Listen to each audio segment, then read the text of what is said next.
Welcome. In this video, we're going to talk about the planet Mercury, the sixth planet within the scheme of the Chaldean order beginning with Saturn and moving down just as it's shown here on my website.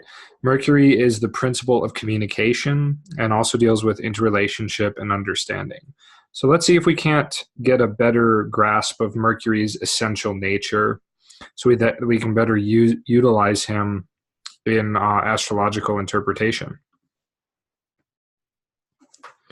So,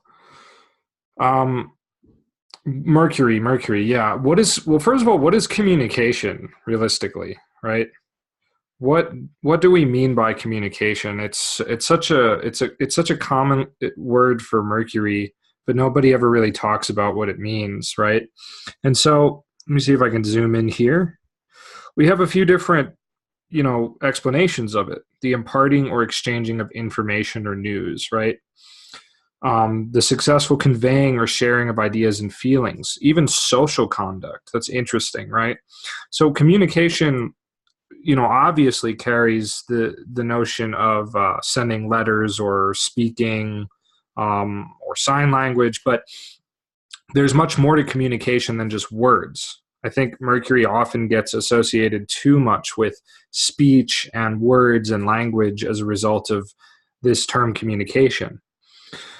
So another thing it says is a means of connection between people or places in particular. And I really like this, a means of connection. But let's see, what does the Latin root say, right?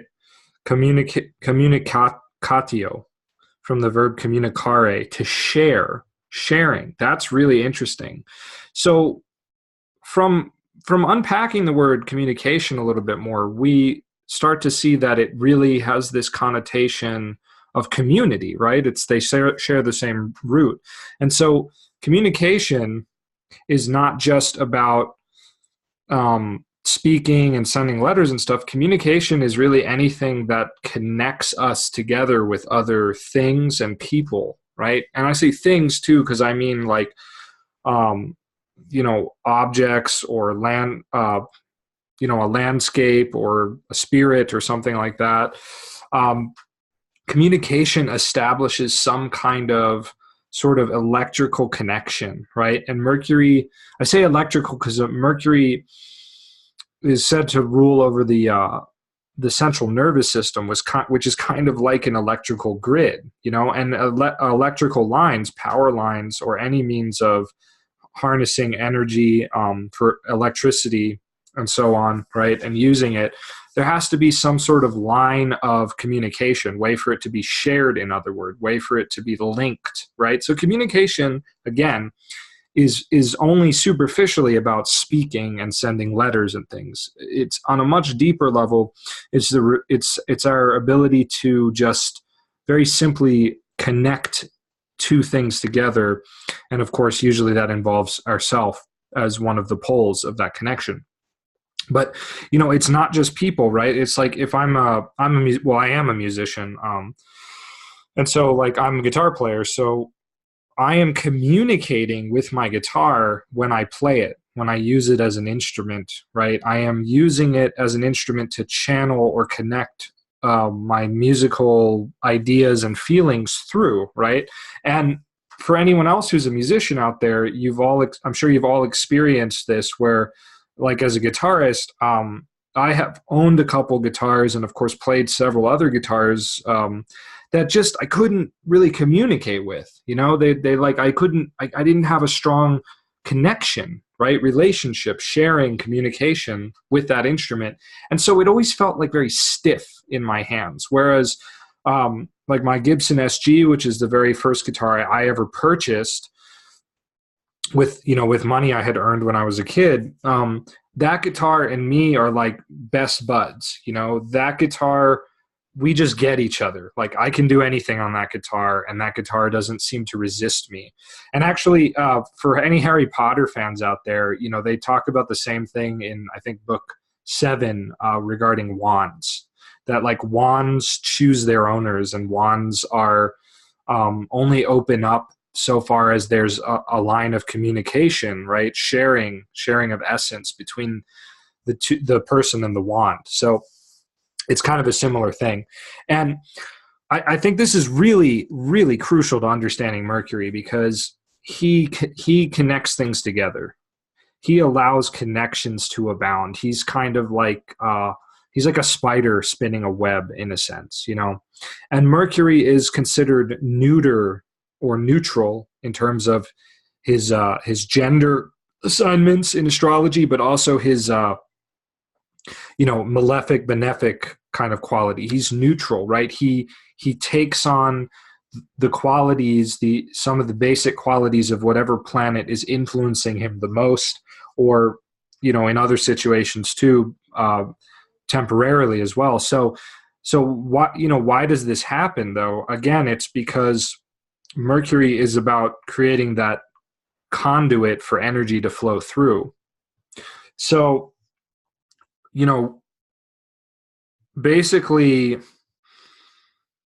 in that sense, Mercury is kind of an oddball. He comes after Venus and before the moon.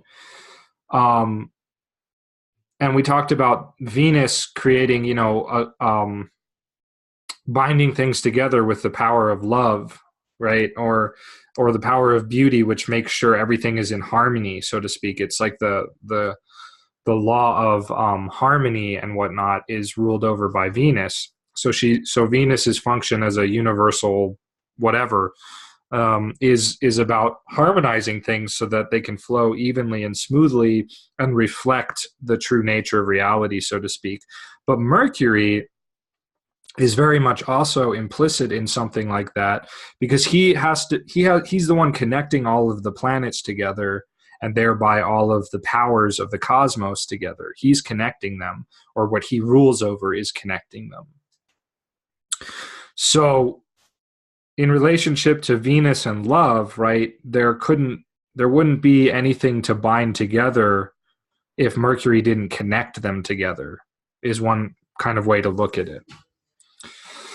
So Mercury, I've also written that Mercury deals with like discursive, analytical thinking and discrimination. And this is something that Mercury kind of shares in common with Saturn. Whereas Saturn is the ability within the human psyche to look at things universally and to be very objective about things. Mercury is like the active pole of that actually thinks and discriminates. Because Saturn, as the intellect reason, as we described in that video, is not necessarily about thinking and analyzing. It's more just about seeing and standing back from. Mercury is the one that actually solves the puzzle and puts things together once that viewing point over the viewing point of Saturn has been established and taken up. So in the Sufic arrangement, Mercury is regarded as the power of thought, al-fikr, something like that, which organizes and explains things according to its identification with either matter, right, the changing realm that we exist in, or its identification with spirit, the unchanging realm. And, we have this oscillation of thought between two poles, spirit and matter. This is in pretty much all traditions and whatnot, So when Mercury is very near the sun, it's symbolic of thoughts communing with the intellect, which is unitary or more unitary, right? The intellect is not quite unitary, but it's very, very close.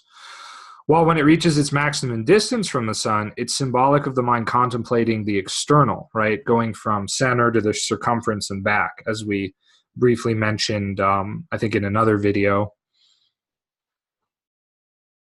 although I can't remember which one at the moment, but might have been one of the introductory videos to this series. Anyway, so I'm going to read what Titus Burckhardt has written in his book on Sufi doctrines. The faculty which is specific to man is thought. Now the nature of thought, like the nature of man, is two-faced. By its power of synthesis, it manifests the central position of man in the world, and so also has his direct analogy with the spirit. In fact, thought never plays an entirely natural part in the sense of being a passive equilibrium and harmony with the cosmic surroundings, right? So thought is kind of something that divorces us a bit from the flow of things. To the degree that it turns away from the intellect, right, the cosmic intellect, the nous, which transcends the terrestrial plane, it can only have a destructive character, like that of corrosive acid, which destroys the organic unity of beings and things. And so this is kind of like how Mercury is so much about this interconnection and this web of relationships and communication that strongly mercurial people get lost in the information processing and flow and forget that it's all an essential or prior unity, that the things they're characterizing as different or alike are really all are all one when it comes to the universal nature of things, right? So this double property of thought corresponds to the principle which Sufis symbolize by the barzakh, the isthmus between two oceans.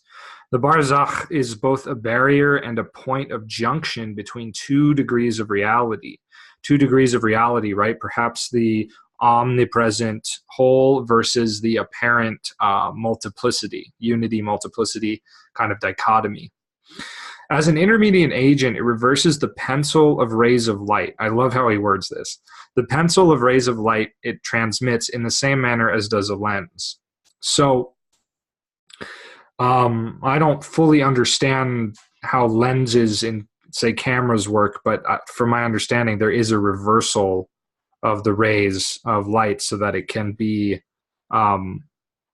so that it can actually, you can like see through it and that sort of a thing. It's kind of like how when we see with our eyes, supposedly we're seeing things upside down, and then our brain, some function of our brain like fills it in or reverses it so it's right side up. And we actually have a nerves like right in front of our pupils that block out a big part of what we're seeing, and then our brain has to fill it in. So we're never really seeing things with our physical eyes the way they actually are. I've always found that amusing.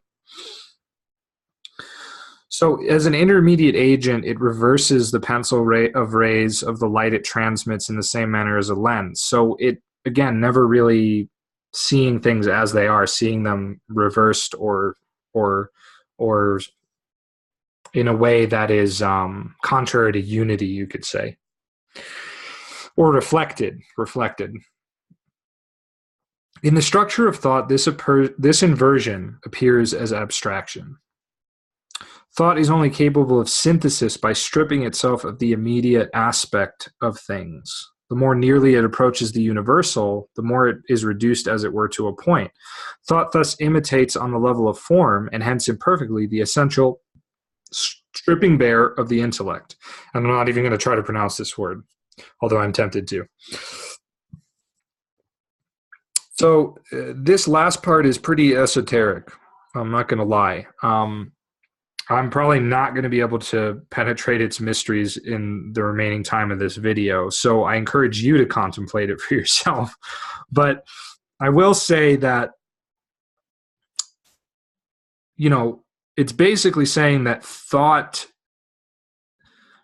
can only approach truth when it sort of becomes an empty vessel, meaning that it stops looking at things on the surface level and starts basically the mind, the thought faculty starts to look at things from the internal unitary level. And that is a very subtle thing that I can't really explain in words. It's something that has to be demonstrated through direct experience, that you yourself have to experience it. But this is basically approaching what happens when we experience intuitive insights, prophetic insights about things, where we just know something and the thought just sort of flashes in our mind and we just know that it's true. And that is basically where I think that is what he's talking about here. And this idea that the structure of thought, this inversion appears as abstraction, meaning that we end up, as we think about things and analyze them from this level, we end up seeing them as a concept or an abstraction. And again, we get away from the fundamental nature of what it is. So it's basically seeing things as a series of multiple different things versus seeing them as energy patterns all arising out of the infinite ocean of energy. So that's kind of the duality here with the mind, and thus with Mercury, or with the power of thought. I hope that makes some form of sense. But in any case, yeah, in astrological symbolism, Mercury, you just have to remember that Mercury is, by his nature, a bit unstable, and he's always making connections between everything else in existence. So, fundamentally speaking, Mercury is that which connects everything together, that which makes sure everything in the cosmos is actually connected together. And so it also, in a sense, pertains to the as above, so below, and of everything else that has to deal with relationship.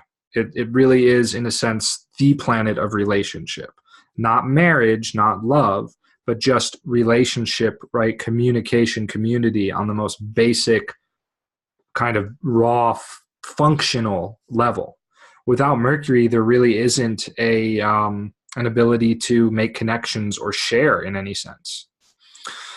So I hope that is helpful for understanding Mercury. Check out the other videos in this series, the planets, if you have not already.